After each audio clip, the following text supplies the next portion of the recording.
Igreja Cristo é Vida, a sua cidade refúgio.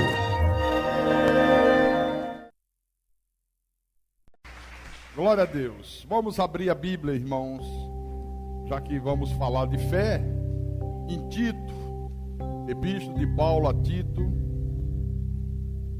capítulo 1, versículo 1. Quem era Tito, hein?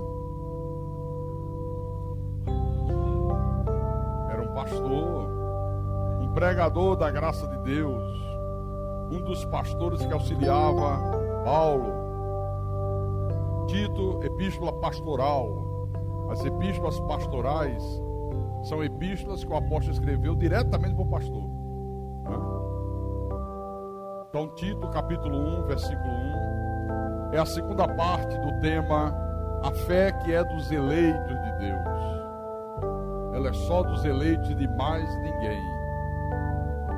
E ele diz, o nosso apóstolo Paulo, servo de Deus e apóstolo de Jesus Cristo, para promover a fé que é dos eleitos de Deus e o pleno conhecimento da verdade segundo a lei de Moisés. Não. Segundo a piedade, segundo a graça de Deus.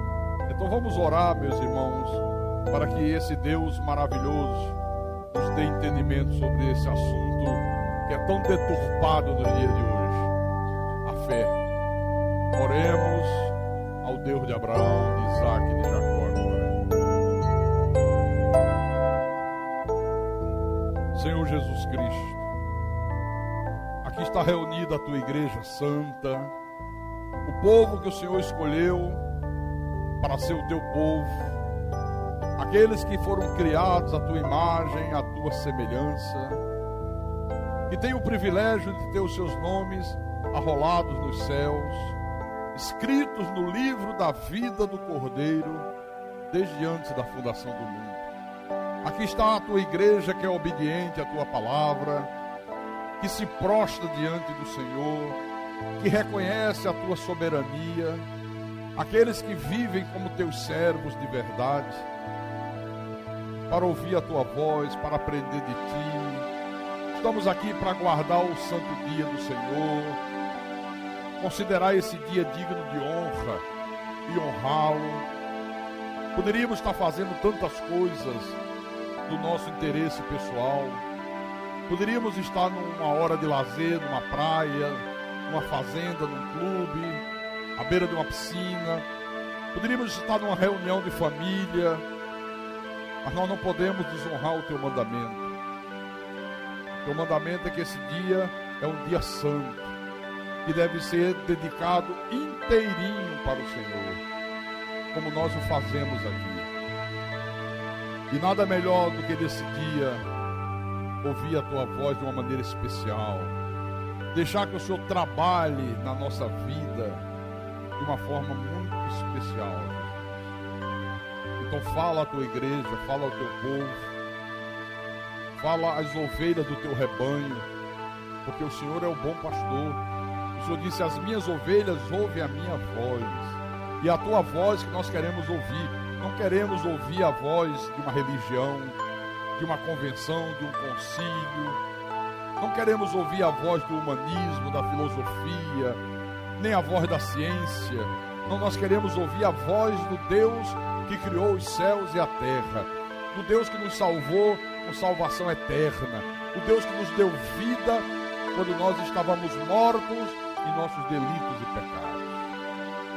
Usa-me, Senhor, como teu pastor, como teu servo, porque eu não sou nada mais do que um servo, pronto para servir ao Senhor no dia e na hora que o Senhor assim determinar.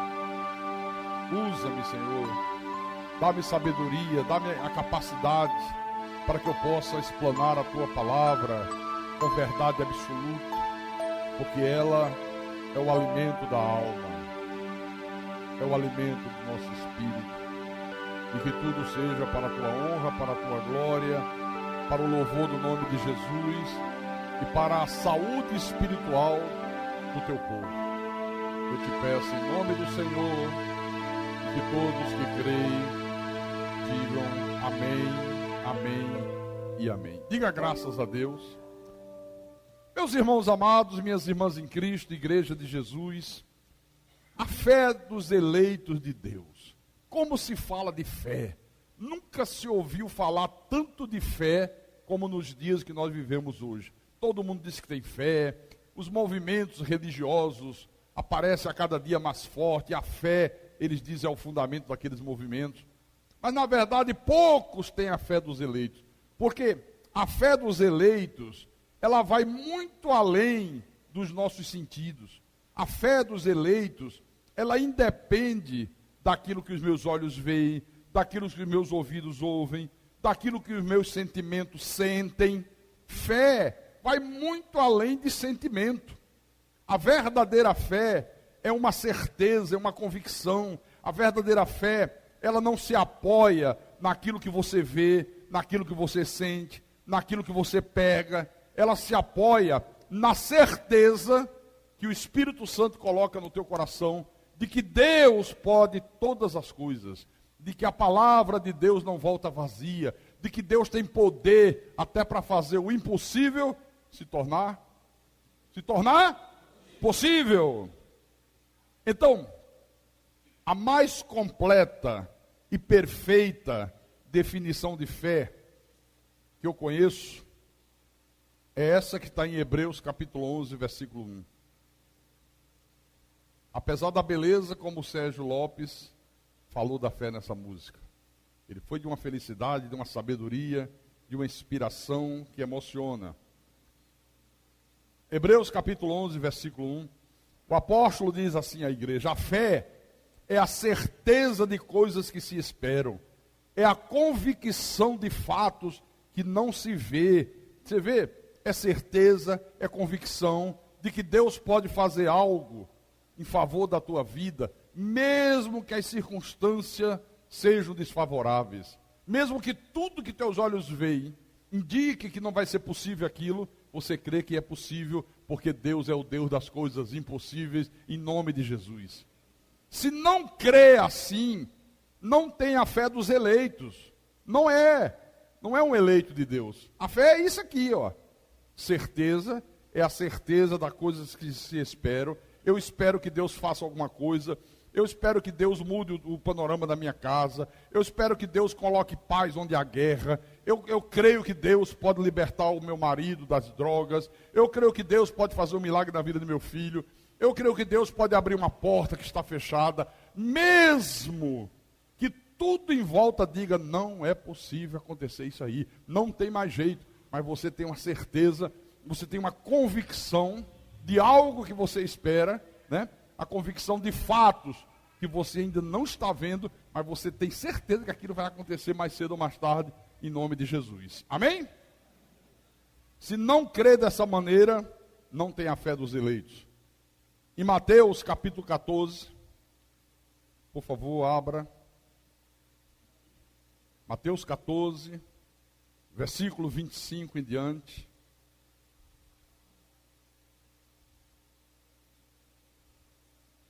Todos encontraram? Vou ler. Na quarta vigília da noite, foi Jesus ter com eles, andando por sobre o mar. Olha que cena espetacular.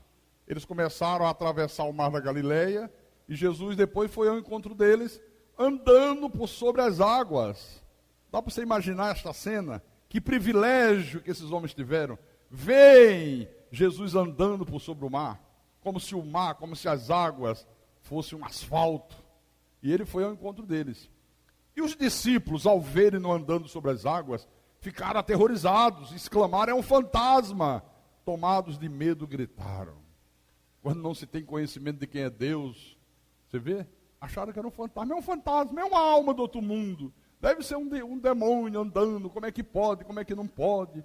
Mas Jesus imediatamente lhes disse, tende bom ânimo, sou eu, não temais, não tenham medo, o medo é inimigo da fé. Aí Pedro disse para Jesus, se és tu, Senhor, manda-me ter contigo por sobre as águas, manda eu ir ao teu encontro, manda que eu também ande por cima das águas como o Senhor está andando, se é o Senhor, faça isso. E Jesus disse: vem, Pedro. E Pedro, descendo do barco, andou por sobre as águas e foi ter com Jesus. Você vê a ousadia que Pedro teve aqui? Se és tu, Senhor, manda-me ir ter contigo por sobre as águas. Foi ousado. Essa confiança plena que Pedro demonstra nessa hora aqui, fez com que Jesus mandasse que ele andasse sobre as águas, e ele andou. Desceu do barco e não titubeou. Começou a andar e as águas seguraram o peso do corpo de Pedro. Por isso que eu disse no início dessa minha homilia, que a fé, meus irmãos, não pode ser apoiada em sentimentos. A fé só pode ser apoiada na palavra de Deus. Pedro, nessa hora, apoiou a sua fé no que Jesus disse: se és tu, Senhor, manda eu ir ter contigo, andando por sobre as águas. Vem, anda, pode ser no barco. Ele, poxa, ele mandou, ele não pensou duas vezes, não teve dúvidas. Quer dizer, não pode ser apoiado em sentimentos.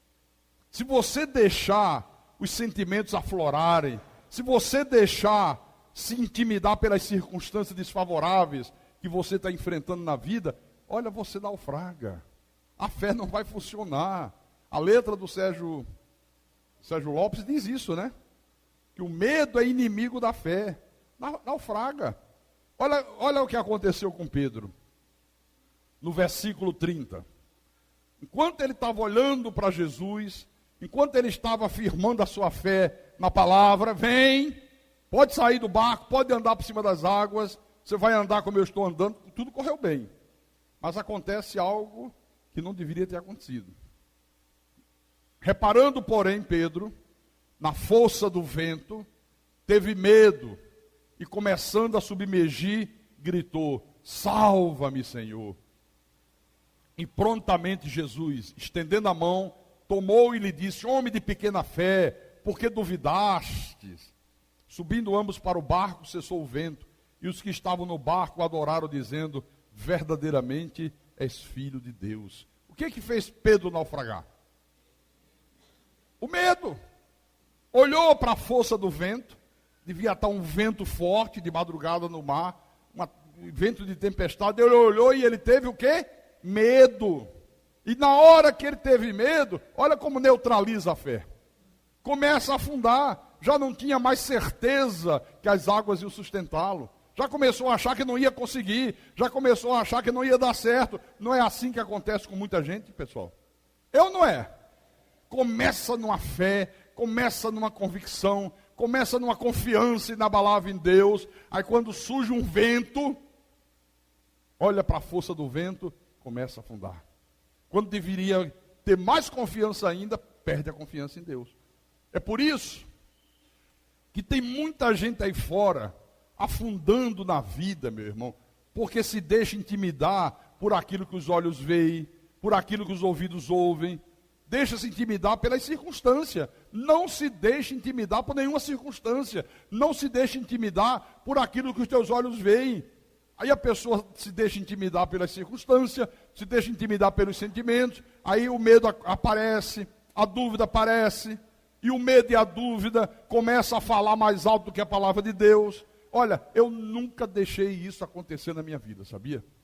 Mesmo antes de eu conhecer o Evangelho da Graça de Deus, nessa coisa de fé, o Espírito de Deus me dava uma convicção tão grande, que eu nunca deixei as circunstâncias externas neutralizarem a minha fé. Nunca permiti.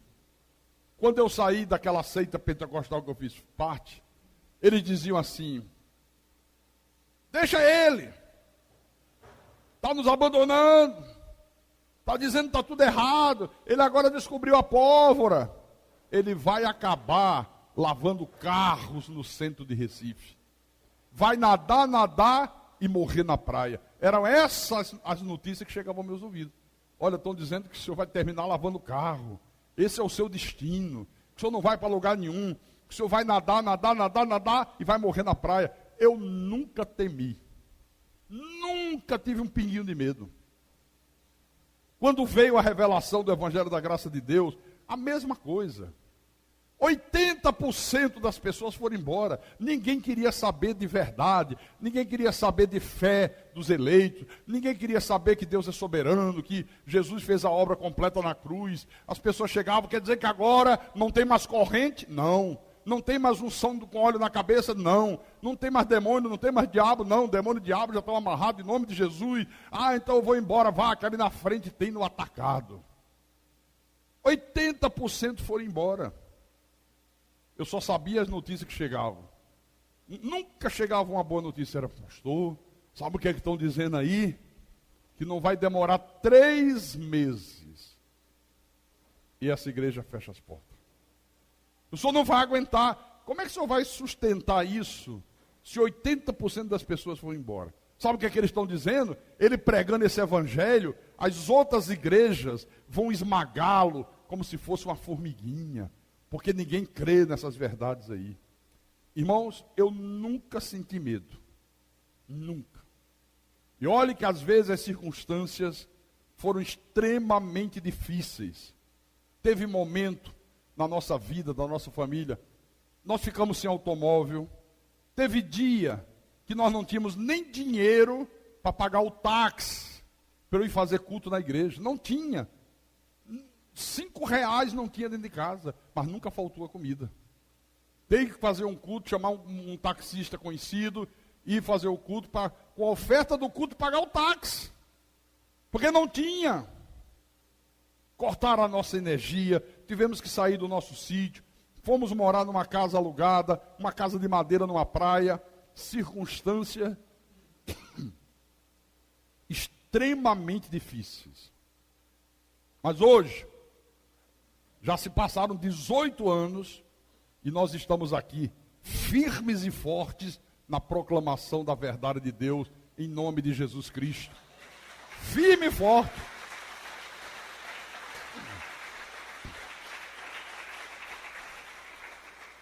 Já se passaram 18 anos e eu permaneço fiel à palavra, fiel na obediência ao Senhor, zelando pela igreja com o zelo de Deus. 18 anos já se passaram. Então fé é isso, fé é certeza, fé é convicção.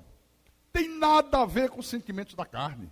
Absolutamente nada. Se eu fosse me deixar levar pelos sentimentos, eu tinha naufragado logo nos primeiros 3 meses. Porque você vai confiar em quem? Você não tem mais poder financeiro, você não tem poder político, você não tem uma organização poderosa, financeiramente falando, para te dar respaldo. Foi aí que eu fui aprender o que era a fé. Foi aí que eu fui aprender o que era a fé. Porque aquela fé que eu conhecia não é essa fé que Paulo diz aqui. A fé que é dos eleitos de Deus. Amém? Veja o que Jesus, o que é que está registrado no livro de João. João capítulo 20. É interessante isso aqui. João, Mateus, Marcos, Lucas, João, capítulo 20, versículo 24 e 25. Diz assim: Ora, Tomé, um dos 12, um dos apóstolos, chamado Dídimo, não estava com eles quando Jesus veio, quando Jesus apareceu para eles ressuscitado.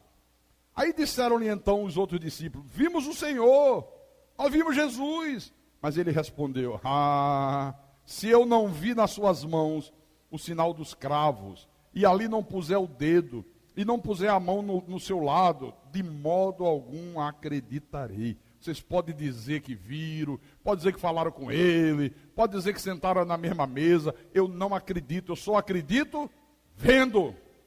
Isso aqui é exatamente o oposto da fé dos eleitos. Tomé exige uma constatação, ele exige uma prova material, uma prova concreta. Se eu não ver lá o buraco dos pregos e colocar o dedo para ver que é buraco mesmo, eu não acredito. Se eu não colocar a mão no seu lado, onde a lança do soldado romano entrou, eu de modo nenhum acreditarei. Isso aqui é o contrário. Porque a fé, ela não se apoia numa realidade física. Ela se apoia no convencimento que o Espírito Santo nos dá de que a palavra de Deus é real. De que a palavra de Deus não volta vazia. de que Deus é real, em nome de Jesus. Amém? Agora, versículo 26.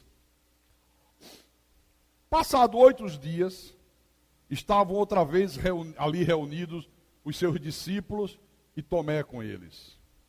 Estando as portas trancadas, veio Jesus, pôs-se no meio deles e disse: Pai seja convosco.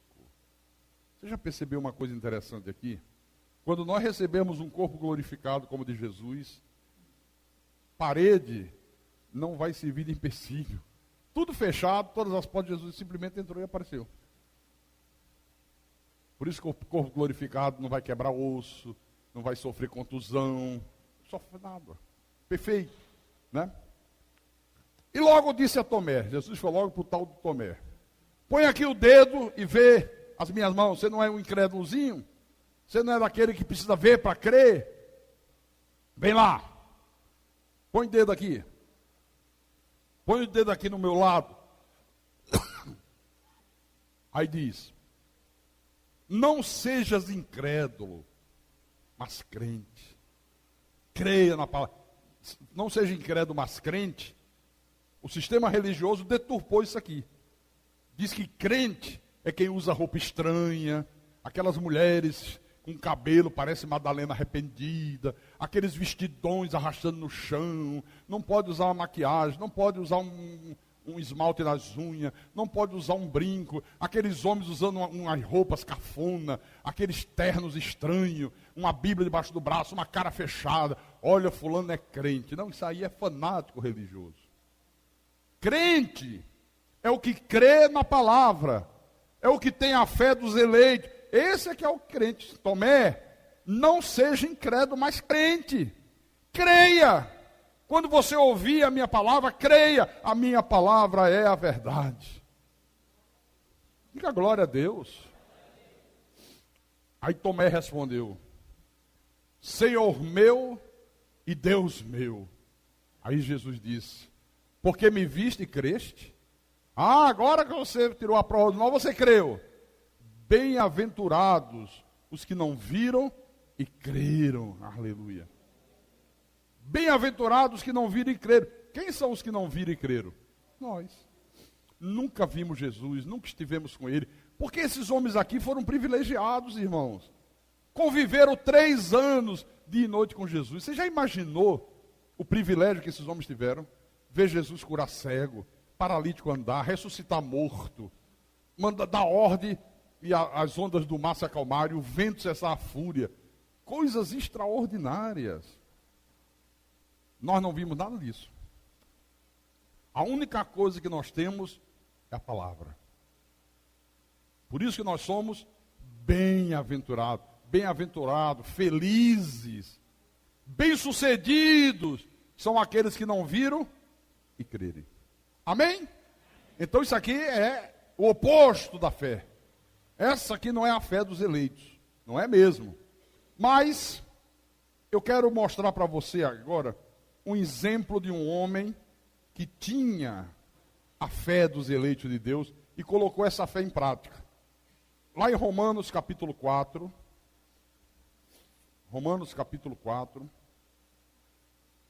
versículo 17.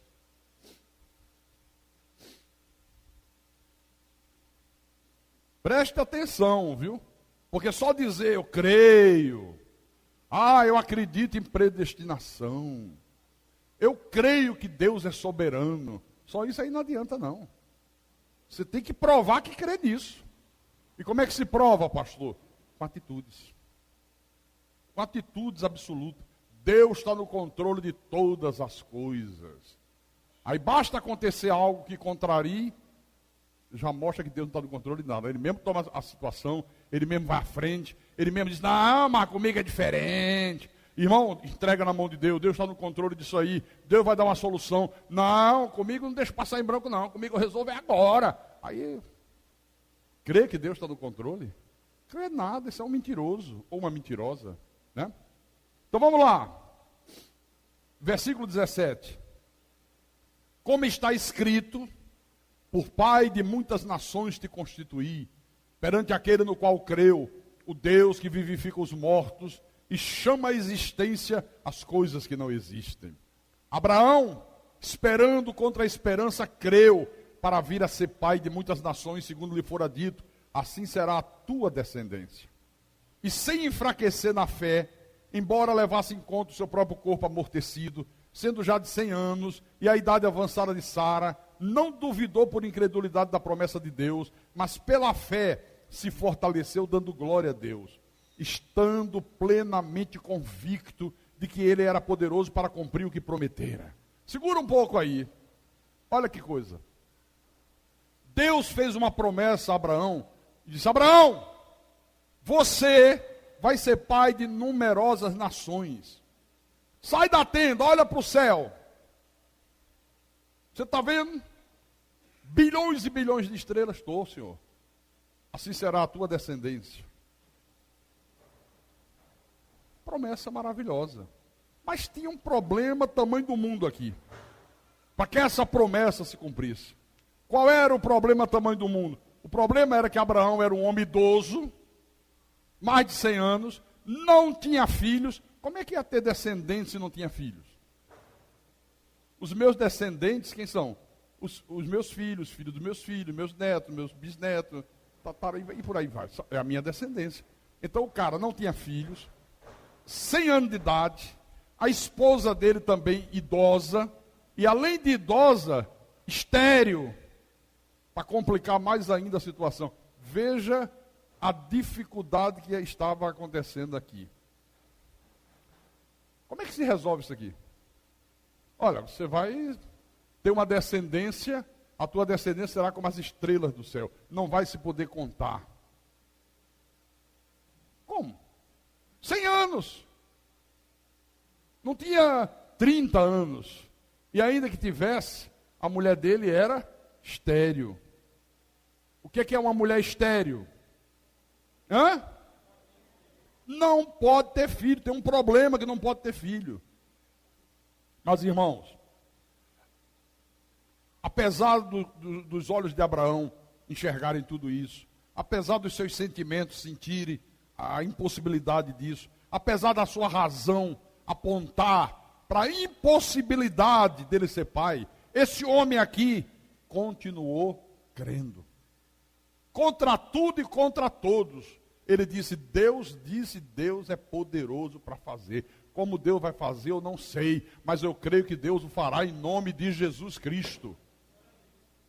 A fé é a certeza de coisas que se esperam, a convicção de fatos que se não veem. Você já imaginou Abraão dizendo para a família dele: olha, Deus o Todo-Poderoso, o Deus de Abraão, o Deus de Isaac, o Deus de Jacó, o Deus que eu creio, ele apareceu e disse que eu vou ser pai. Dá para você imaginar a gozação que a turma devia fazer com isso? O velhinho agora pirou de vez. Agora endoidou de vez. O cara está para lá de Marrakech. Olha só o velhinho dizendo que vai ser pai. 100 anos e a mulher dele não pôde dar filho, é estéril, é doente. Como é que agora ele está dizendo que vai ser pai? Ô, fanático religioso. Não zombam da gente quando a gente tem a ousadia de falar: Deus vai dar solução, Deus vai fazer isso, Deus vai fazer aquilo, a situação está difícil, o problema parece impossível, mas eu creio que Deus pode. Quantas vezes familiares incrédulos, vizinhos incrédulos, colegas incrédulos, riem da nossa fé, zombam da gente. Aconteceu com esse homem aqui, ó. Por isso que Deus manda registrar isso na Bíblia, para servir de exemplo para a igreja, para servir de exemplo para mim, para servir de exemplo para você. Abraão creu contra a esperança, esperou contra a esperança. Irmãos, só pode esperar contra a esperança quem tem a fé dos eleitos, quem vive uma vida de temor, quem vive uma vida de fé. Só pode crer contra a esperança, como está escrito aqui, aquele que de fato acredita no Deus que vivifica os mortos e chama à existência as coisas que não existem. Aleluia! Se não crê nisso, aleluia!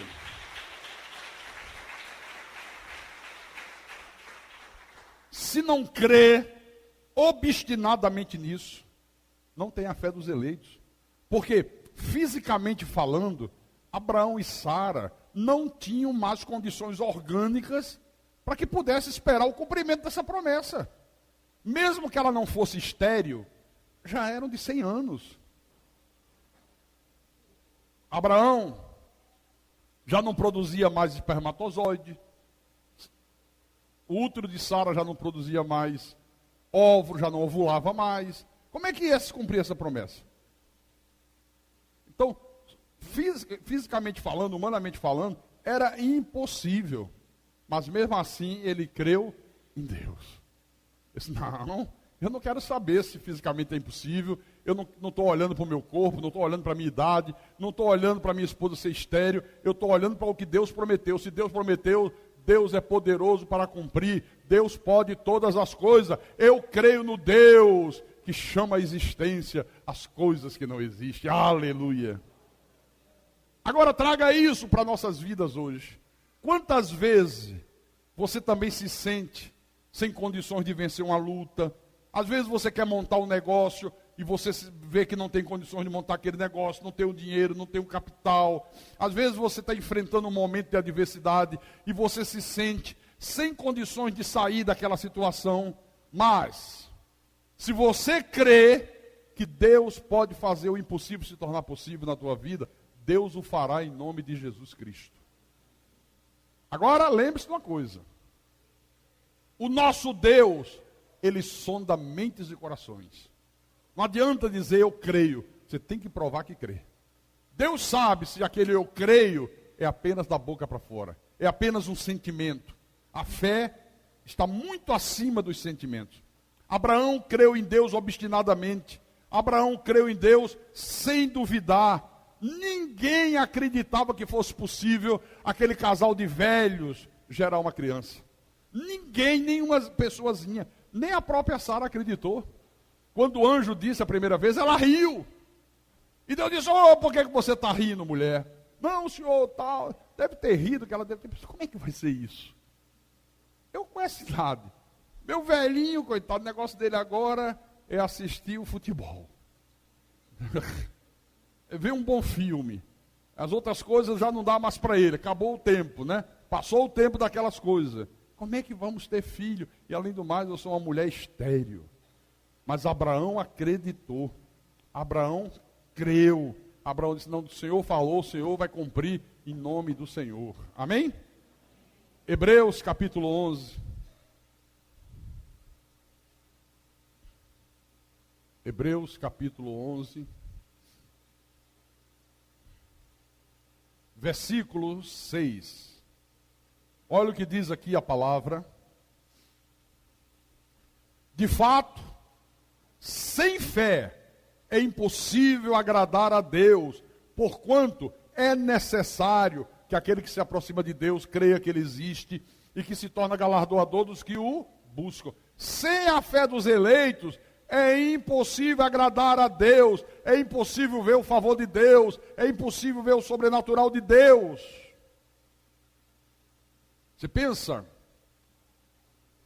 que esse oba-oba que se faz aí fora é demonstração de fé?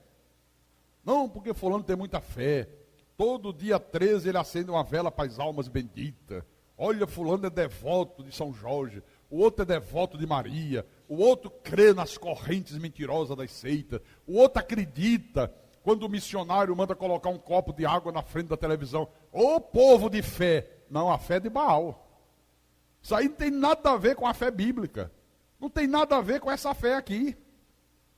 Absolutamente nada. Então, sem fé, a fé de Abraão, a fé dos eleitos, é impossível agradar a Deus. Impossível. Pastor Carlos, eu estou vendo que Abraão teve uma fé forte. Teve uma fé vigorosa, impressionante. Pastor, como é que eu faço para ter uma fé como a de Abraão? Uma fé tão forte como a de Abraão, tão vigorosa como a de Abraão, só tem uma maneira de você chegar a esse nível de fé aqui.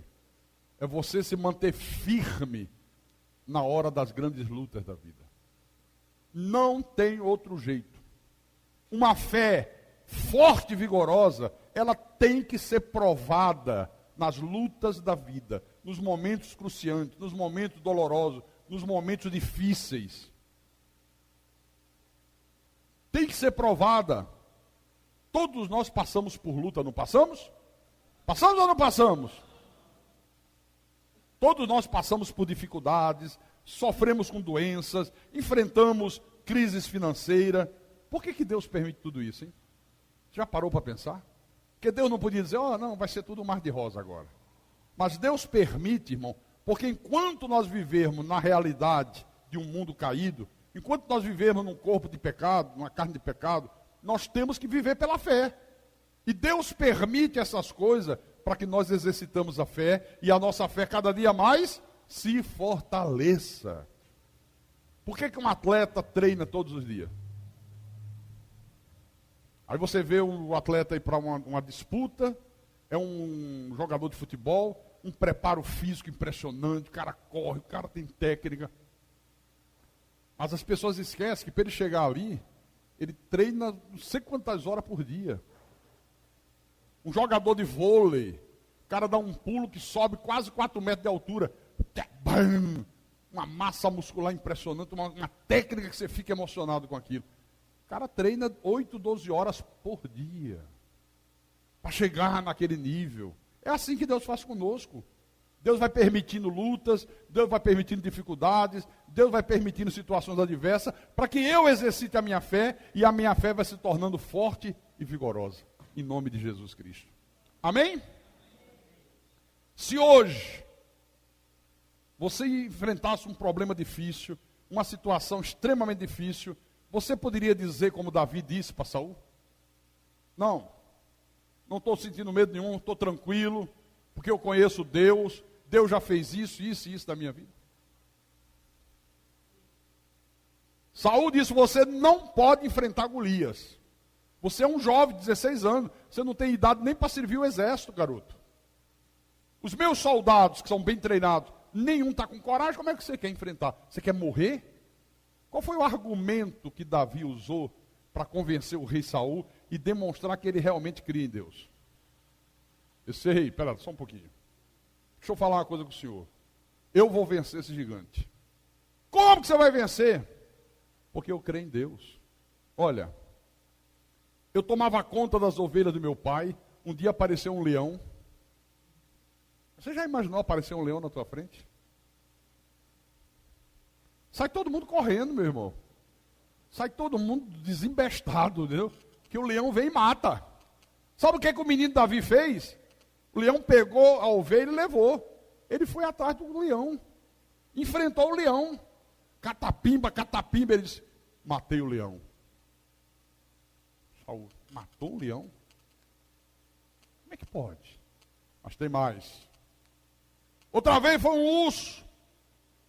E eu peguei o urso, me atraguei com o urso. Capimba, matei o urso. O Senhor me livrou das garras do leão, das garras do urso.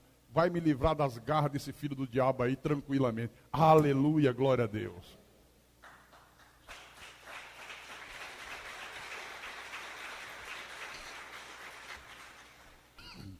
Então, se você não tem experiência com Deus, se você não exercita a tua fé não vai existir nunca. Por isso que eu não temo nada. Sabe por que eu já passei tantas experiências com Deus, que eu sei que Deus não falha. Eu sei que é só eu confiar e esperar que na hora certa Deus vai agir em nome de Jesus. Eu creio no Deus que criou todas as coisas. Eu creio no Deus que chama a existência as coisas que ainda não existem. Você crê? Diga graças a Deus. Então você vê as promessas de Deus, né? Estão todas espalhadas pela Bíblia, tem promessas maravilhosas. Deixa eu mostrar aqui, por exemplo, nós vimos esses dias aqui na igreja, Isaías 41, a promessa que Deus fez para esse novo ano para nós. Isaías 41, versículo 10 em diante. Olha que promessa linda e maravilhosa.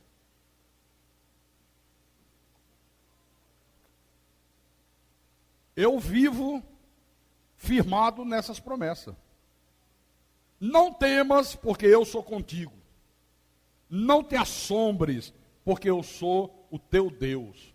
Eu te fortaleço e te ajudo e te sustento com a minha destra fiel, com o meu poder. Eis que envergonhados e confundidos serão todos os que estão indignados contra ti. Serão reduzidos a nada, e os que contendem contigo perecerão. Aos que pelejam contra ti, buscá-lo-ás, porém não os acharás. Serão reduzidos a nada, e a coisa de nenhum valor os que fazem guerra contra ti. Ai daquele que fizer guerra contra o eleito de Deus. Olha, nunca se levante contra um irmão em Cristo. Nunca se levante contra um filho de Deus, porque você vai brigar com o próprio Deus. E aí, meu irmão, aí o bicho pega, como se diz, né? Porque eu, versículo 3, o Senhor, teu Deus, te tomo pela tua mão direita e te digo, não temas, que eu te ajudo. Aleluia. Vira a página, capítulo 43 de Isaías, versículo 19. Agora Deus diz assim, isso é outra promessa maravilhosa. Eis que faço coisa nova que está saindo à luz. Porventura não o percebeis? Tem gente que não percebe. Deus está fazendo coisa nova, Deus está começando a agir e o cara não enxerga. É igual Tomé. Não, mas eu preciso ver de uma forma mais concreta. Mas você não já está percebendo mudança? Não, mas olha, sabe o que é? Pode ser coincidência. De repente eu estou vendo com outros olhos. Eu preciso ver o milagre completo de uma vez e tal. Uma incredulidade perversa. Não percebeis, né? Versículo 19. Eis que porei um caminho no deserto e rios no ermo. Os animais do campo me glorificarão, os chacais e os filhotes de avestruzes, porque porei águas no deserto e rios no ermo, para dar de beber ao meu povo, ao meu escolhido, ao povo que formei para mim, para celebrar o meu louvor. Então, o que acontece, meus irmãos? Nós ouvimos essas promessas maravilhosas de Deus, mas de repente, a gente se vê em situações difíceis, em situações angustiantes, surgem problemas, surge dificuldade, se levantam inimigos, surgem barreiras, situações que dão a impressão que vai ser impossível que essas promessas aqui se cumprem em nossas vidas.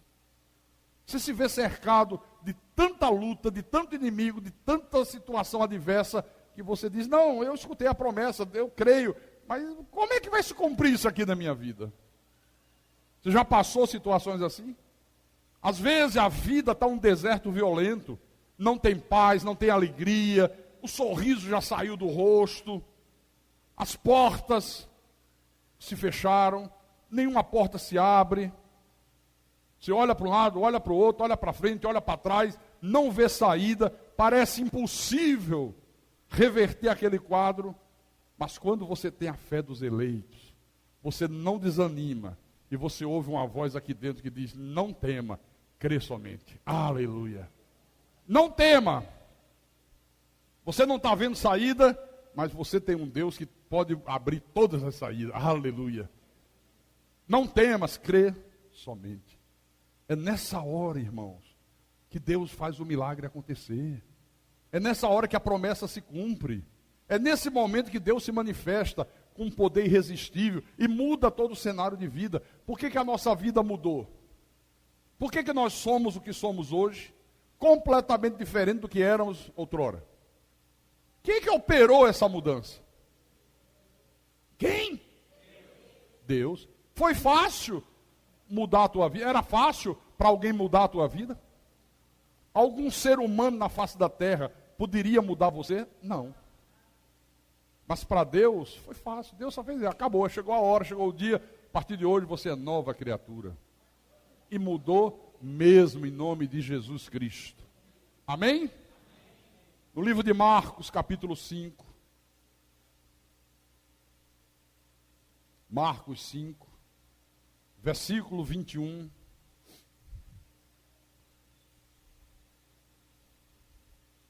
Encontraram?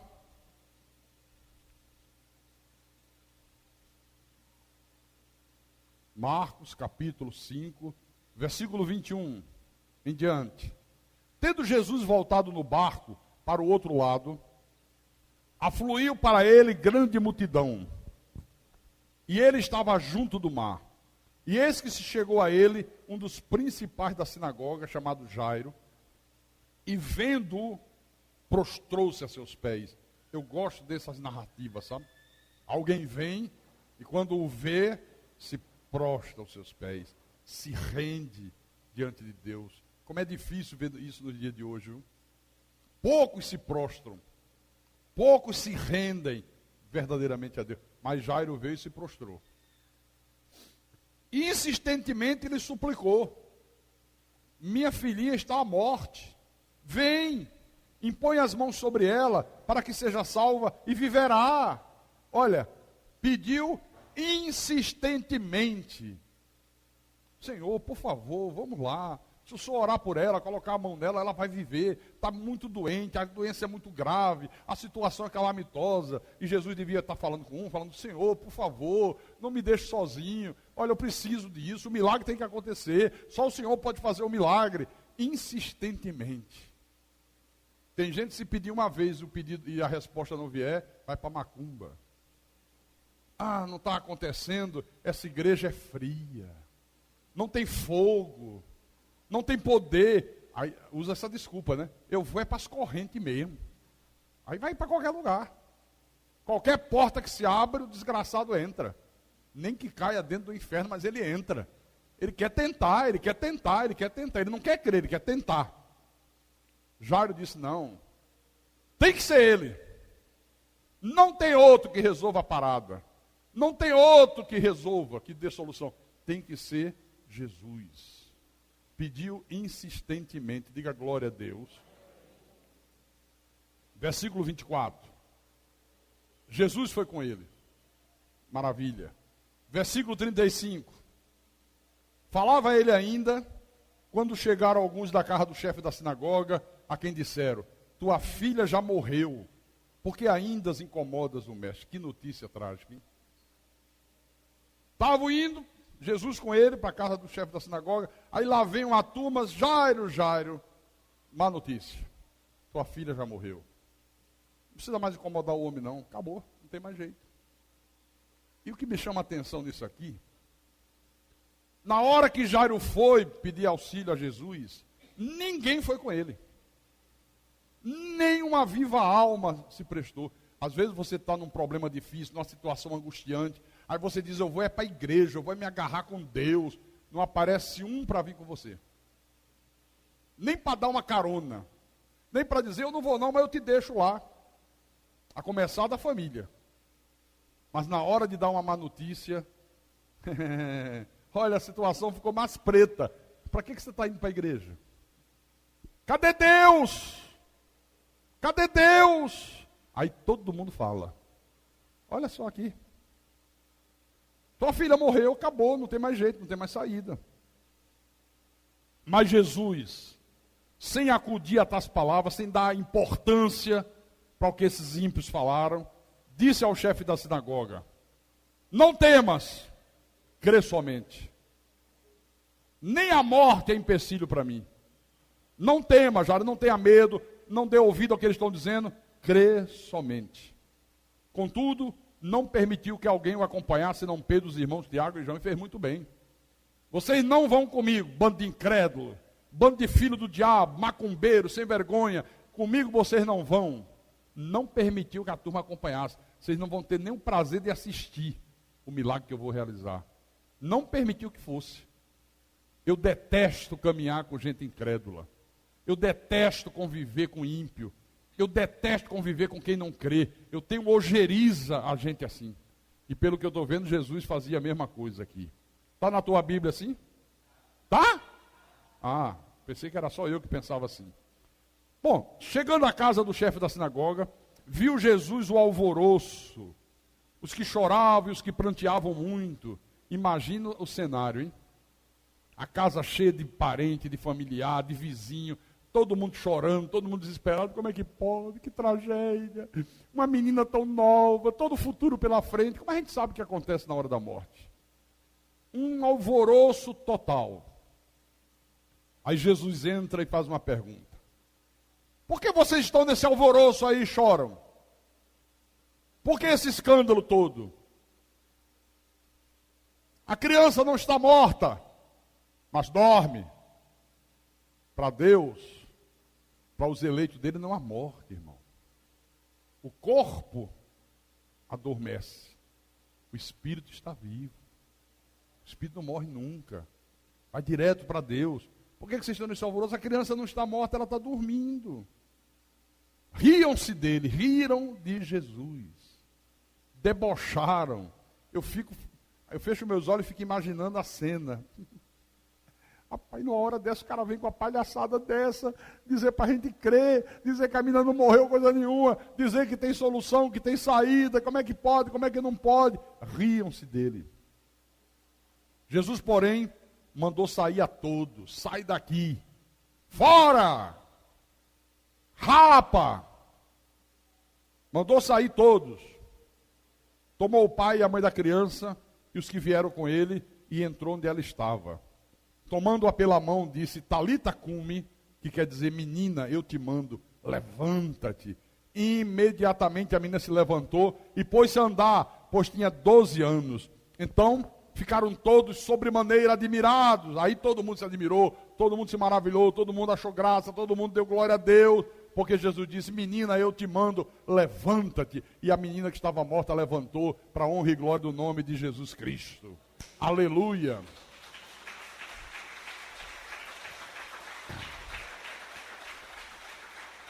Irmãos, igreja, aos olhos de Deus, os nossos problemas são nada. Nada. Diga aí, aos olhos de Deus, os meus problemas são nada. Porque às vezes chega num ponto em que nada mais que a gente faça vai adiantar. Você já fez tudo que era para fazer. Nenhuma atitude vai abrir porta, porque você já tomou todas as atitudes e as portas não se abriram. É nesta hora que Deus diz para quem tem a fé dos eleitos de Deus: não temas, crê somente. Mas eu já fiz tudo. Não temas, crê somente. Agora é comigo. Mas Senhor, não temas, crê somente. Mas disseram que já morreu. Não temas, crê somente. Eu sou o Deus da vida. Eu posso todas as coisas. Não foi esse caso aqui? A menina morreu. Morreu. Nem Jairo, nem ninguém podia fazer mais nada. Médico não podia fazer, remédio não podia fazer, a ciência não podia fazer, ninguém podia fazer nada. Mas Deus pôde fazer. Deus sempre pode todas as coisas em nome de Jesus Cristo, irmão. Sempre pode todas as coisas. Não haverá impossíveis para Deus. Foi no caso de Abraão que eu citei no início da mensagem. Um homem velho, a esposa velha, estéril. Tratamento médico resolvia? Não. Não tinha jeito, não tinha solução. Se os vizinhos dessem um conselho para o velho Abraão, resolvia o problema? Não, nada resolveria. Aos olhos humanos, a única certeza que esse homem aqui tinha, Abraão, era de que ele não poderia de modo nenhum ser pai. Essa certeza ele tinha. Olha, uma certeza todo mundo tem. É impossível Abraão ser pai. Mas mesmo assim, o texto diz que Abraão creu contra a esperança. Ou seja, Abraão acreditou que Deus ia realizar um milagre, mesmo que tudo fosse contrário àquilo. Mesmo que todas as evidências fossem contrárias. Olha, irmão, Deus operou um milagre na vida deste homem e nasceu Isaac. Aleluia. Nasceu Isaac. Às vezes você olha, vê a despensa da tua casa vazia, abre a geladeira só com garrafas com água, contas vencidas, cartão de crédito atrasado, devendo ao banco, o pouquinho de dinheiro que sobrou acabou, os amigos se afastaram, todo deram as costas, você se vê sozinho. É como se o impossível entrasse na nossa vida sem pedir licença. Quantas vezes acontece isso? Você olha assim, caramba! O que fazer numa hora dessa? O que é que se faz numa situação dessa? Só tem uma coisa a fazer, que é aquilo que Jesus ordenou ao centurião. Não temas, crê somente. Jesus não disse, não temas, liga a televisão no R.R. Soares, vai nessa que você se ferra mais ainda. Ele não disse, não temas, vai fazer uma corrente do Edir Macedo. Porque hoje não é assim? Não temas, manda R$1.000 para o Silas Malafaia e para o Michael Murdock, que os problemas serão solucionados. Você está desempregado, venha pegar a carteira de trabalho da fé. Aqui. Ministério do Trabalho, Secretaria de Emprego e Salário, Igreja Internacional da Graça, ainda bota da graça de Deus, da graça do diabo. Carteira de Trabalho da Fé, Congresso do Avivamento Financeiro. Aí abre, manda o pobre, desesperado, desempregado, aflito. Talvez a família passando necessidade. Um momento, olha, essa gente aqui, eles atacam no momento em que a pessoa mais está fragilizada. No desespero. Aí você se agarra a qualquer, como uma pessoa que está morrendo afogada. Quer se agarrar a qualquer coisa, por isso que é perigoso. Quem não sabe e tentar salvar, que morre junto. Manda, olha a palhaçada, bota a fotografia. Aí manda o pobre, coitado, escrever, irmão Neto. Minha é a prata, meu é o ouro, diz o Senhor dos Exércitos. Aí bota aqui, 7 semanas que irão mudar seus negócios. Aí tem 7 quadrinhos aqui, de cada um representando uma semana. Aí o cara tem que riscar, tem que fazer a corrente aquela semana inteira. Imagine quantos R$100. Mas eu estou desempregado. Quanto é que você quer ganhar de salário? Oh, se Deus me abrisse uma porta de R$1.000, eu estava feliz. Pois você vai dar o dízimo adiantado pela fé. Dê o dízimo do que você quer que Deus dê. Aí tira até o couro do sujeito. Mas minha mulher está em casa com fome. Você não tem lá nada para vender? Rapaz, mas estava faltando comida. Sim, mas você não crê? É assim que esses safados fazem. Esses ladrões, esses picaretas. Eu estou doido com um imbecil desse me processe. Para eu chegar diante do juiz e falar tudo que eu quero falar. Louco, mas eles são inteligentes. Eles são astutos. Viu? Eles não têm coragem de me processar, porque eles sabem que se me processarem, eles vão pegar o bonde errado. Viu? Eles sabem disso. Aí bota um versículo, Davi na caverna de Adulão, e todo homem que se achava em aperto, todo homem endividado foi em busca de Davi. O cara se coloca como sendo Davi, venham a mim, que eu vou fazer Deus tirar vocês dessa situação desesperadora. Está aqui, ó. Isso não é uma picaretagem? Você não se revolta vendo ladruagem, ladrões. Mais do que ladrões. Muito mais do que ladrões. Não, meu irmão.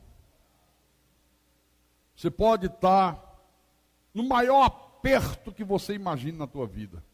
Você pode estar enfrentando a maior dificuldade que você já enfrentou na vida. Você pode estar dentro de uma fornalha 7 vezes acesa. Deus está dizendo para você, não temas, crê somente. Eu já me vi em situações que eu digo, puxa vida, não tem saída.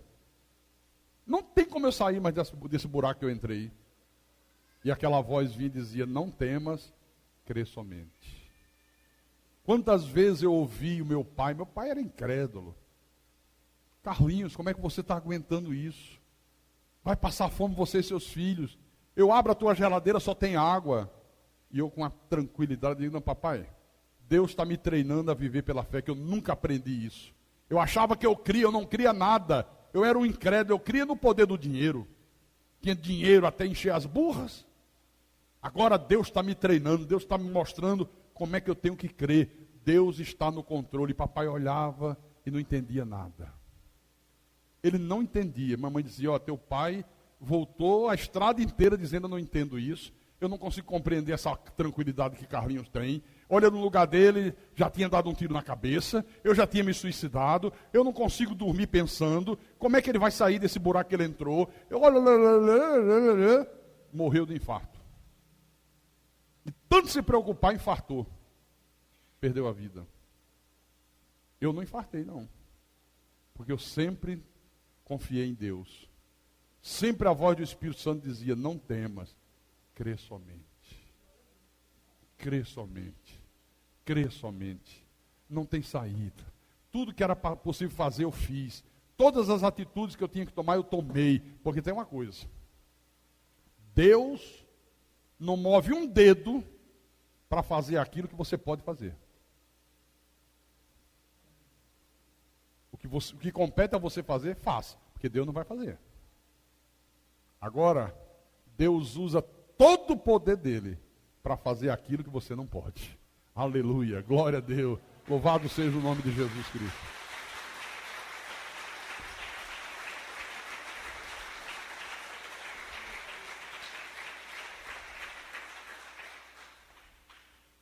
Oh, como Deus é bom, como Deus é maravilhoso. Como eu já experimentei isso aqui na minha vida. Quantas vezes a vida estava um deserto e de repente Deus colocava água e abundância. Aquilo que era deserto se tornava um manancial. Aleluia. Amém, irmãos? E eu vou chegar até o último dia da minha vida crendo dessa maneira, dona Ju. Nada me faz desanimar. Nada me põe medo. Nada, absolutamente nada. Porque eu sei em quem eu tenho crido. E eu vou crer assim até o último dia da minha existência, em nome de Jesus Cristo. Faça o mesmo. Amém?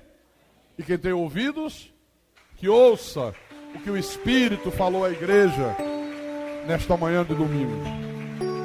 Aleluia. Vamos ficar de pé. Feche os teus olhos.